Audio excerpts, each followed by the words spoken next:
Ce qui caractérise Albert Spaggiari, c'est que c'est un personnage à plusieurs facettes. Mais ce qu'il a, en quelque sorte, conditionné dans sa vie, ses copains, pour se moquer de lui, l'appelaient le petit spaghetti. Il en avait donc fait, comme ça il a été humilié, il avait gardé ça au fond de lui-même, et à sa revanche, et puis pour montrer qu'il n'était pas un petit spaghetti, il a toujours rêvé, pensé et agi pour devenir quelqu'un un héros en quelque sorte, entre guillemets. C'est comme ça qu'il s'était, très jeune, hein, il était parti sur un cargo pour rejoindre Salvatore Giuliano, qui était le bandit d'honneur, le grand bandit sicilien, le Robin des Bois sicilien.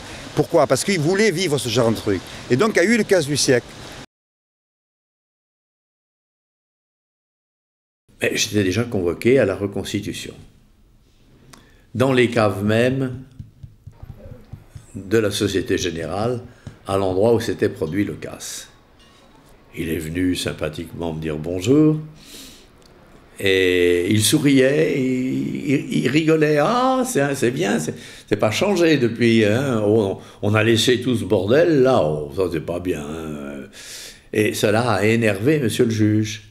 Il lui a dit « Écoutez, monsieur Spaggiari, hein, la ramenez pas comme ça, quand on a fait tout ce que l'on a fait, hein, vous avez fait du mal, hein. Tenez, voilà, il y a monsieur le directeur de la Société Générale à côté de moi. » « Oh, monsieur le directeur, oh ben mes compliments, hein.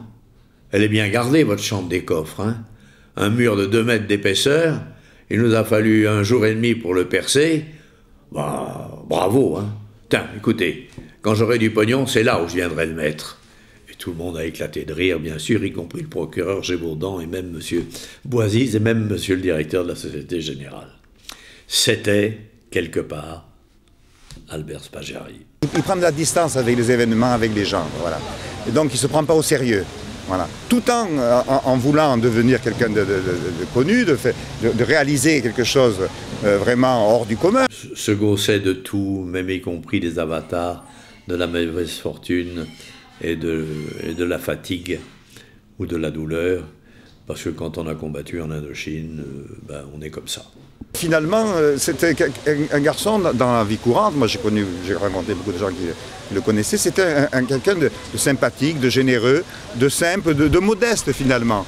Et donc, c'est ça, cette ambivalence, c'est sa caractéristique principale de sa personnalité. Il était entreprenant, gai, taquin,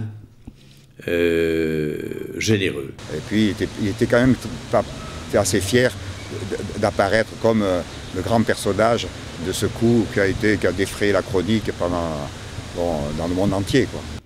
Et les gens qui sont excessivement intelligents peuvent souvent, s'ils ne sont pas couverts par la réussite sociale, qualifier de mégalomane. Effectivement, il était souvent la tête perdue dans ses rêves.